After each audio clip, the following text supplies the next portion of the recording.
Welcome to episode 9 of the Small Tales podcast. I'm your host, Michael Barbaro Jr. Today's guests are Kevin Gutierrez and Andrea Osorio, owners of Briellies Gelato Café in East Haven, Connecticut. Let's welcome them to the show. Okay, so we're just going to start off with the first question and then finish to the end. Sounds good. What inspired you to start Briellies Gelato Café, and how did the journey begin? I think the inspiration has come from our love for food, like the food industry, and especially gelato itself. So we kind of wanted to take that train of thought and bring it to East Haven, so people could experience the artistry of gelato making in its purest form, artisanally, all made from scratch with the finest ingredients. And the journey itself probably began around 2 years ago when that location became available to us. And even though we opened maybe about 7 months ago, it was a lot of work to get to that point in time as far as transforming that location to what it is now and what our vision was for our project. You guys start somewhere from like the ground up, or you just have to build upon what you already have or what you're starting off of? Yes, exactly. I mean, we had a core of our idea and our passion for food as far as our work ethic. And physically, that location, we had to start from zero. It was very old. Everything got knocked down. And it was a collaborative effort between both of us as far as how we wanted the place to look, the colors, and my family. My brother did most of the handiwork himself. And here we are now. That's great. Okay. What sets you apart from artisanal gelato apart from other frozen desserts in the area? I'd say what sets us apart is our use of unique ingredients, fresh, local ingredients. We look to bring the best quality to our customers. Other, I'd say, frozen dessert shops may be contained to a specific flavors they have available to them, where with us it's pretty much up to our imagination and to our needs of our customers. A lot of our flavors now that are probably the most popular have been suggestions. People saying, hey, maybe you could do something like that. And we could take those suggestions and make it ourselves. That's actually great. Can you tell me about some of your most popular gelato flavors and any unique or seasonal options you offer? Currently, our most popular is probably the Oreo. Really? And just recently, as a suggestion, from one of our workers, my nephew, he suggested we do like a Cookie Monster flavor, which we call a Blue Monster. Which is a cookie flavored gelato with cookie pieces. Very simple, but people love it. And on the traditional side, vanilla, pistachio. And as far as unique flavor combinations that we've made, or seasonal ones, for the fall, we had apple pie, which was fun coming up with these ideas. Especially like with the apple pie, we took our daughter to the orchard, picked the apples ourselves, brought them back to the shop. We made our own apple compote out of fresh apples and turned it into a gelato. And personally, for me, that's something that's fun, because we can change it up from just making the same flavors every day. That's really great. I actually like apple pie flavored things, but that sounds really good. The next time you guys have that, I would have to come try that. It sounds so good. That's good. We'll be waiting for you. In addition to gelato, you also serve pastries and fruit salads. How do you curate your menu? That's been more of a collaborative effort.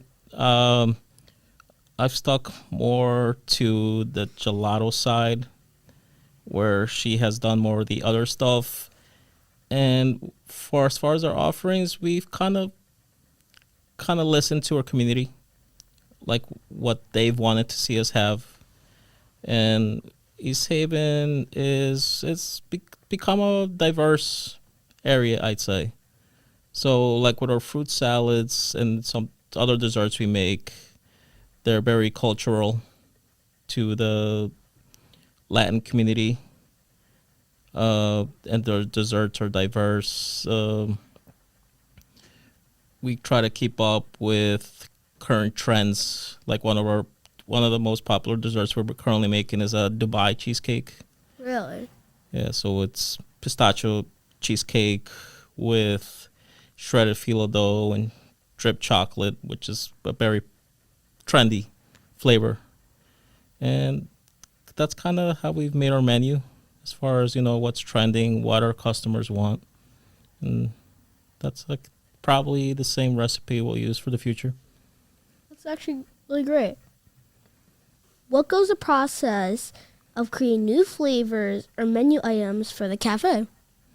Well, I guess we kind of touched up on that, but some of it is just comes from my imagination or our imagination. If we think of different flavors that people might like, we make it and we'll see if it works. Some of it is just keeping up with the trends as far as what we see that people throughout the country are enjoying, and we want to bring that to our community as well. So that's kind of the method we've used as far as what flavors we come up with. Sometimes it's I'll take a trip to our local fruit store and I'll see maybe some fruit that looks interesting and see if we can make a gelato out of it. So you're just getting creative, trying to make your gelato and cafe place stand out from all the other ice cream places or gelato places in the area. Yeah, definitely. I mean, when we decided that we would do gelato, we wanted to do something different because there's not a lot of gelato options in the area.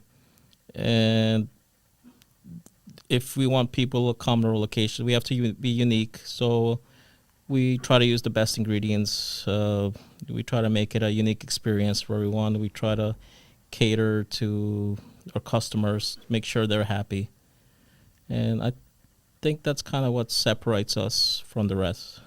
Do you source any of your ingredients locally, and how important is the quality and freshness to your brand? I'd say that's one of the most important things to our brand is that we pride ourselves on using fresh ingredients, local when possible. We try to get local dairy. We source fruits from local orchards grown on Connecticut. And I'd say that it's very important to us to make sure our customers know they're getting not just a product that tastes good, but a product that's actually good for them. Really? That's just great that you're thinking for the customers too. Like, I've never met anyone that did that. Well, I'm glad that that's something we can do for our community. That is just really great of you guys to do. What kind of atmosphere or experience do you hope to create for your customers when they visit Briellies Gelato Café?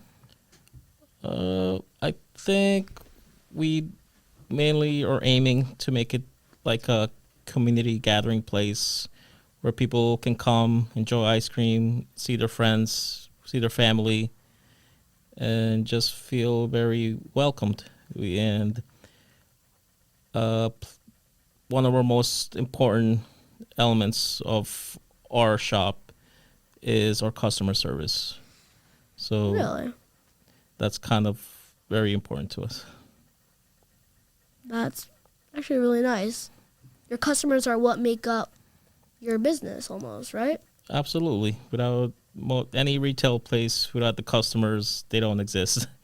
You're right about that. And we definitely pay attention to that more than anything, I'd say. Have you faced any challenges as a small business owner in the food industry? And how have you overcome those trials? Or have you ever overcome those challenges? I'd say specifically for us, one of our biggest challenges has been the seasonality of gelato. And what we've done to overcome this has been offering seasonal flavors, trying to offer different things that other dessert shops maybe won't. Like in Christmas, we actually did really well with our gelato cakes. That was a big hit. We try to do flavors that they can't get anywhere else. Like we did a spumoni ice cream cake. Really? Which is very traditional to the Italian culture, which is very profound in East Haven. And so I'd say that's kind of how we have overcome the seasonality of gelato for us. That's actually great. Trying to find a different way just to get over that hurdle or that another roadblock. Exactly. Are there any upcoming promotions, events, or future plans for expanding your menu or your business? We've had preliminary talks of plans. Obviously, we're very new, so we don't know what the future holds for us. In the future, we'd like to expand and add another location or two. We're looking to get a mobile gelato cart to attend local events, to partner with local groups as far as on a charity basis. Just different things to get our name out there and to give back to our community. That is great. I've actually never heard anyone say that they wanted to give back to their community. That's been one of our number one goals. We've been part of this community for the last 15 years or so. Wow. And this community has been very good to my family. My parents do have another business in here. And that's been one of my goals, is if my business is successful, I want to make sure that we're doing our part to make our town grow. Where did the name Briellies come from? Briellies, we spent a little bit of time coming up with our name once we knew what route we wanted to go. And the name actually comes from my daughter. And I had a past pet that passed away that was very dear to me. I'm sorry. No, it's okay. But she still lives in their name. But my daughter's name is Brianna, and I had a dog named Ellie. So that's where it comes from, Briellies. That's very cute. Thank you. Where can people find you or contact you for more information? They could find us on Instagram or Facebook. Our Instagram is Briellies CT. And we try to be available to our customers almost any time.